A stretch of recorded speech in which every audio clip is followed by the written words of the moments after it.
Hello everyone, and thank you so much for joining me here for our August yin practice. So this practice is designed to help us with consistent habits.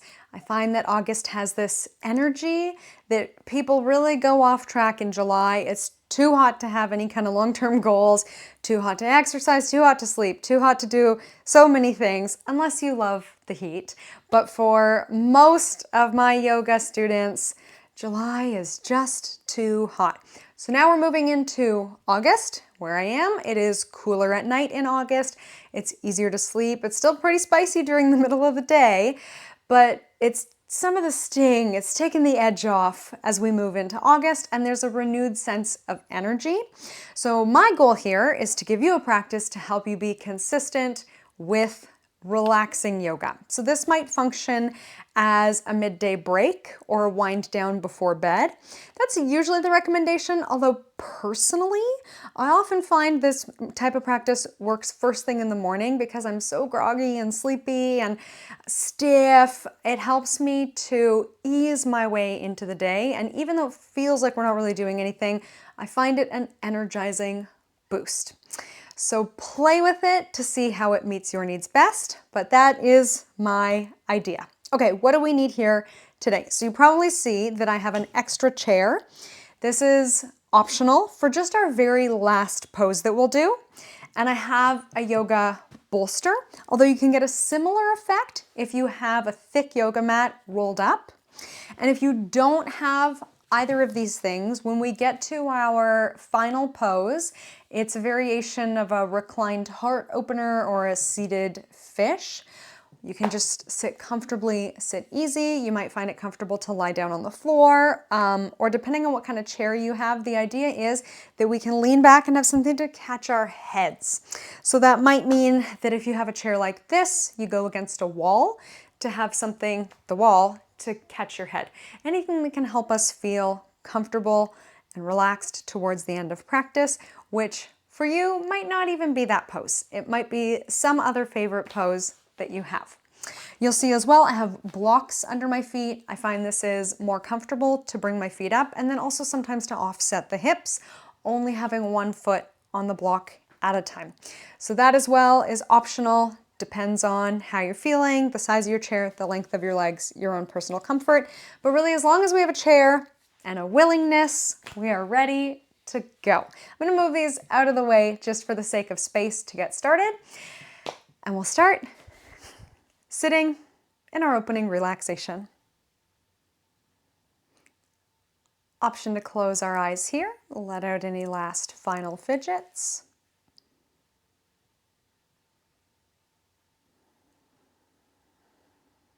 And I'll offer for us today a 4-6 breath. Inhaling for a count of 4, exhaling for a count of 6. So if you're new to this type of practice, the numbers really help to focus our minds. There's nothing special about these two numbers. You could use the numbers 3 and 5. You could use the numbers 5 and 7. But what they do is they help us to make sure that our exhale is longer than our inhale.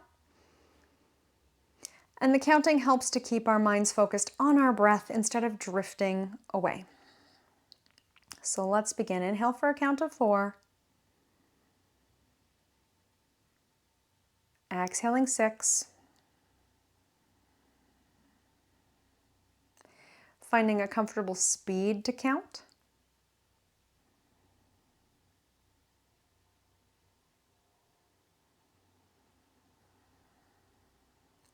Often there's a tendency to have the breath be quite shallow in the beginning and then try to force it to be deep. Let's see if our breath practice today can be a practice of acceptance. Noticing our breath, accepting it however it comes to us today.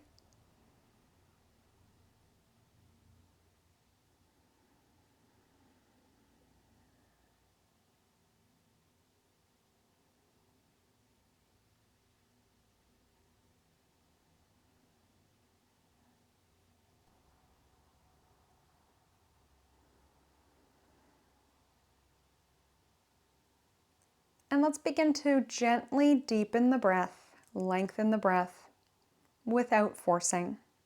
So can we do this in a peaceful, easy kind of way?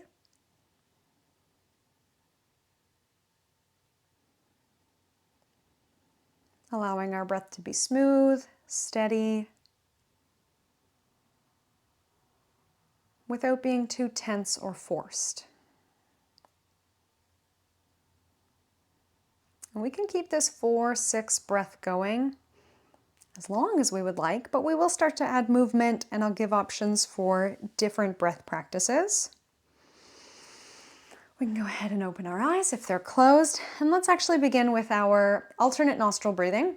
And you may like to keep it as a 4-6 breath if that is a new favorite for you. I will lead us through. I'll try to make it as straightforward as possible, but please know if you find the coordination confusing, you are not alone. Okay, so let's start with our hand. Usually we do our surfer dude mudra, so our thumb and pinky are free, and then our 3 middle fingers fold down, and we go like this. Let's block one nostril. Inhale, count to 4. For our exhale, we're going to switch, block the opposite nostril, exhale for 6. Stay on this side, inhale. And this is how I keep it straight in my mind. We always switch before the exhale. Inhale, switch, exhale. That's how I remember. Although you may find it easier to think to yourself, inhale right, exhale left, inhale left, exhale right. Personally, I find as soon as we introduce rights and lefts, most people's eyes glaze over. But there's usually someone in the room who appreciates it. So if we inhale right, we exhale left. We inhale left. We exhale right.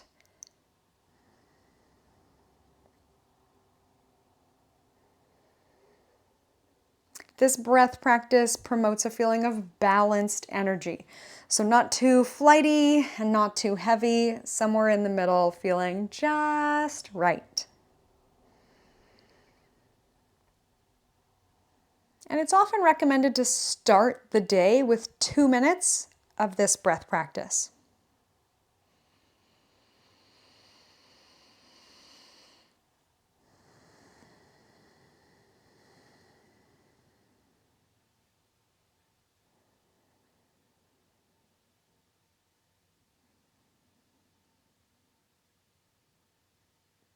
Let's finish this round of alternate nostril. And you may have noticed it's called alternate nostril, not actually because we're switching back and forth, but because each nostril gets its own inhale and exhale. So single nostril, we switch, but only one side gets an inhale. This side, this alternate nostril, both sides get an inhale, both sides get an exhale. So you may see out there single nostril breathing. Don't get too confused, it's just a different style. Both are good. All right, let's come into our stretches for today. One of my favorite to start with, because often we're a little bit tight under the arms because of maybe stress or a cold environment, typing on our computer, whatever it might be, we get tight through here. I'll give us some options for lateral flexion to open us up through this tight area. Let's start by reaching our fingertips down, and we might like to squeeze our shoulders up to our ears and then reach our fingertips down to loosen up the neck and reinforce our lat muscles, pulling our shoulder blades down and back. And we'll go like this. So to start, just as an option, let's reach the right fingertips down. We may like to hold the side of the chair for more stability or reach past the chair for more stretch. So we're lengthening out the left side of the rib cage. And then some people like to have hand to hip, fingertips to shoulders. Sometimes it's nice to have thumb to shoulder so that we're more open through here. Fingertips behind the ears. Arm up overhead, either straight or with a gentle bend in the elbow.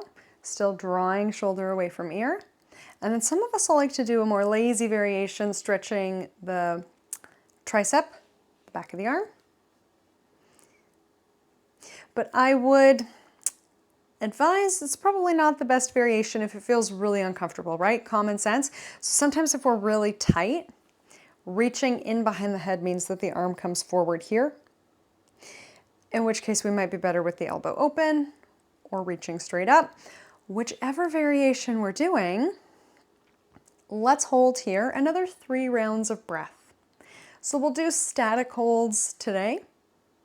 We won't be doing the same kind of dynamic movement we did at the beginning of the month. And there's benefit to both. But if we're thinking of this as a yin practice, being more gentle, good for an evening wind down, less moving around, more holding still. Now, by chance, as we come back through center, if your hand has gone a little numb, sometimes it feels nice to shake it out or wiggle the fingers. We can reset our shoulders. And then let's reach down. Left fingertips reach down to help us create length through the right side and length through both sides of the waist, right? We're not just compressing and crumpling on one side, but we have length through both sides of the waist. So as much as one side is reaching down, we're still long through both sides. Okay, let me walk us through all those different variations, and the whole time we're still stretching the right side of the ribs. Okay, so left hand reaches down or holds. Right hand might be happy on the hip. Maybe fingertips to the top of the shoulder or thumb to the front of the shoulder. Almost like we're doing crunches, we could have fingertips behind the ear. We could have arms straight up or with a gentle bend. My only concern is that sometimes in an effort to keep going, just the same way we could be crumpling the waist, we end up kind of crumpling the arm. So thinking upward first and then side bend second. If we like to bend the tricep, if that feels comfortable, of course, we can throw that in here as well. Sometimes it feels nice to turn the head.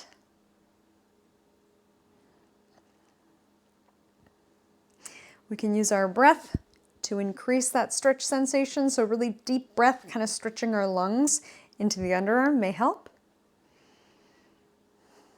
Let's see if we can do one more breath here.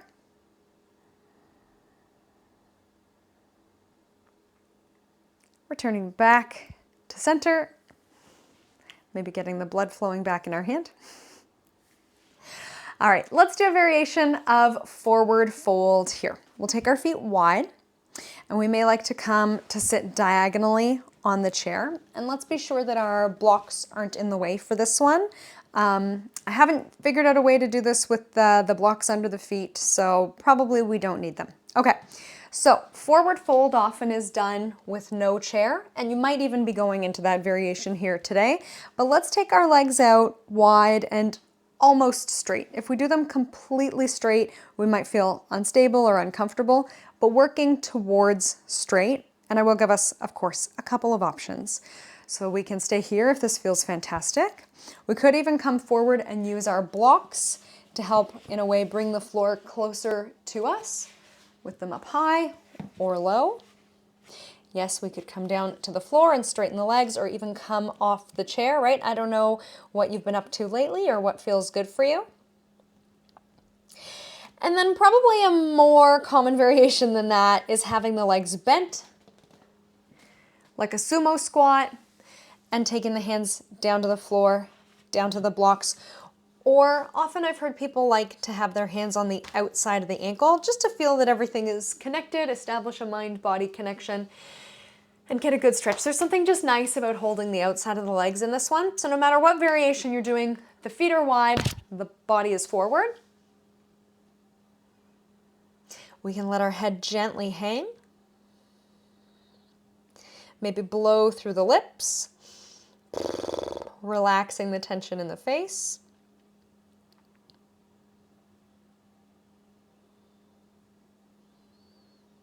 And we'll use some strength in the back of the legs to draw ourselves back up. We can walk our hands up our legs and walk our feet in. There's our wide-legged forward fold. Might get a little bit dizzy, so we give ourselves a second here. We'll do our pigeon stretch. We may like our blocks underneath our feet. And we might have to fuss with our blocks a little bit here. So pigeon is usually done ankle over thigh, but I've had the odd student who finds ankle over ankle actually much more comfortable, in which case our block just might need to be moved, or we might even want it 2 blocks high in that case. And then be careful, sometimes at that point the blocks fall over, so we don't want that to happen. But the idea with pigeon is that we're rotating the leg in the same direction that we'd be moving it if we were going to go pick a piece of gum off the bottom of our shoe, outward and upward. That's what we're going for. So we can do that at ankle over ankle or ankle over thigh. And if we are in this ankle over thigh position, we're probably stable enough to fold our bodies forward, increasing the stretch through the outside of the hip. Now everyone's a little bit different. So if we're feeling a little bit cranky in the outside of the thigh, we might want to reset or find a slightly different position that does feel good. So not exactly ankle over thigh, maybe we're sliding the knees a bit closer. So we do have some freedom to fuss with it a little bit here. Find a comfortable alignment. And then once we get a good spot, let's see if we can just hang out there. If our arms are resting on our legs, they're loose. And maybe we're using our sinking breath here. So we can still use that 4-6 breath, but then probably the position that you're in, depending, has belly against thigh. With our inhale, we'll feel a lift. And with our exhale, we'll feel a sinking. So that's where sinking breath gets its name. Inhale, long breath in, thinking long spine here. Exhale, sinking, sinking, sinking.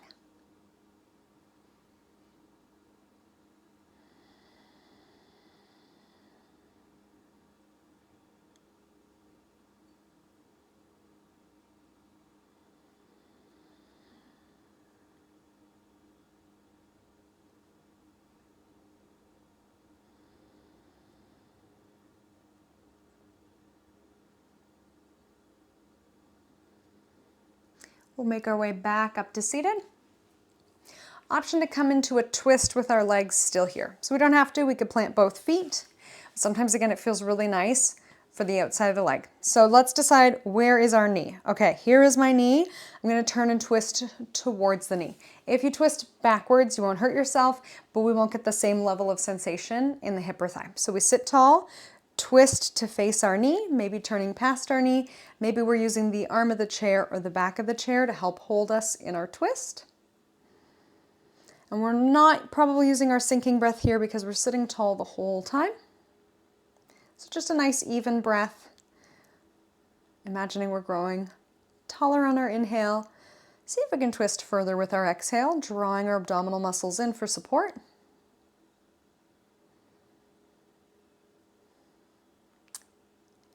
And we're ready for the second side. Okay, I'll show us the fussing with the blocks in case we need it. If we're ready to go into our pigeon, ankle over thigh.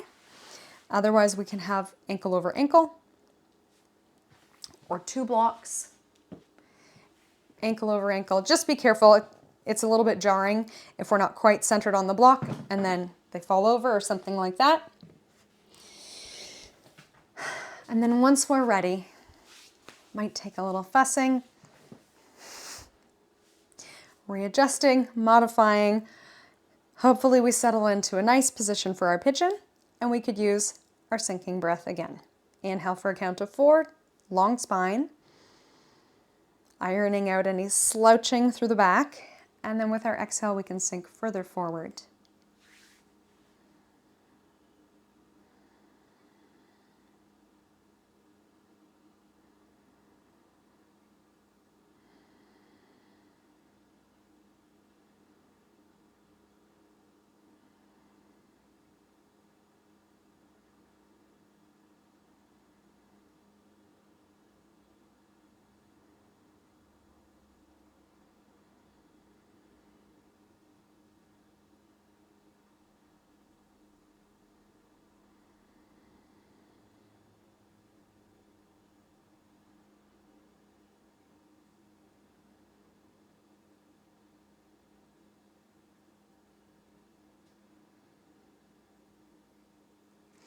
Let's use some strength in our glutes and our abs to draw ourselves up. Option to twist. From a tall spine, we're turning the center of the chest towards our knee. Our hands can land wherever it's comfortable. We might do a gentle press to help us twist further, and then we may use the chair for support as well. Inhale, we're sitting tall.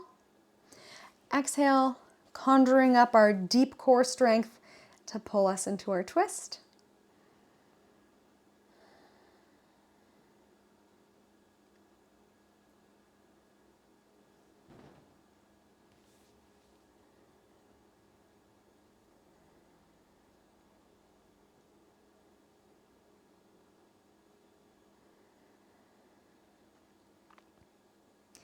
We'll make our way back through center. And we're ready for our final relaxation. So if all we have is our chair and no wall, we can comfortably lean back or sit up tall for our final relaxation. If you do have a wall, you can lean back just the head on it. And if you have a bolster in a chair, okay, let's set that up. So I'll be placing the bolster in behind my back to catch my head and support my spine. And then the chair will catch my feet.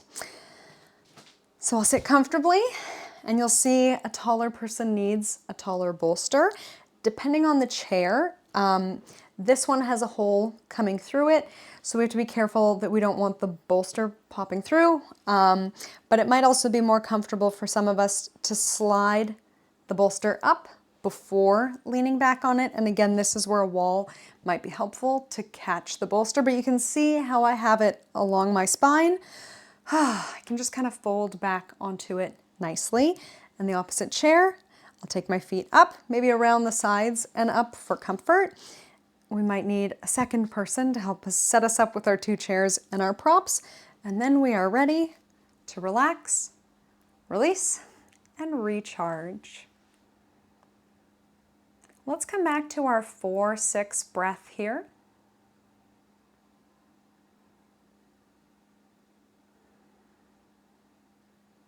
Option to stretch it out to a 4-8 breath. So that would be inhale for 4, exhale for 8.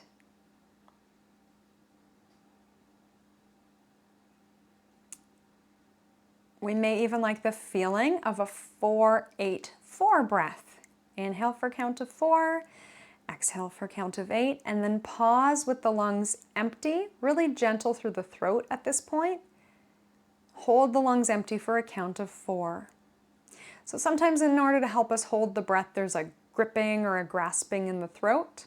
Let's see if we can just use our diaphragm muscles, the muscles that engage our inhale, use them to help us hold our breath with the lungs empty. Inhale 4, exhale 8. Option to hold the breath with the lungs empty for 4, and often it's called actually not breath holding, but breath suspension. So there's a feeling of lightness with that 4.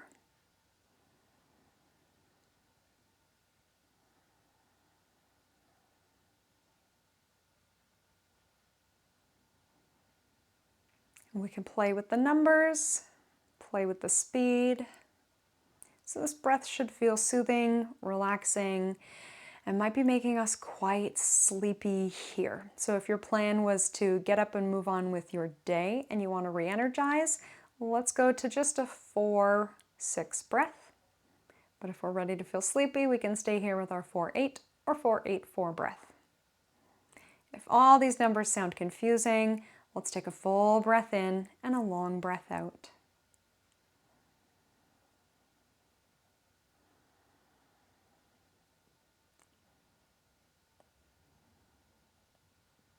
Stay here as long as you like, but our time together is done. From my light to yours, namaste.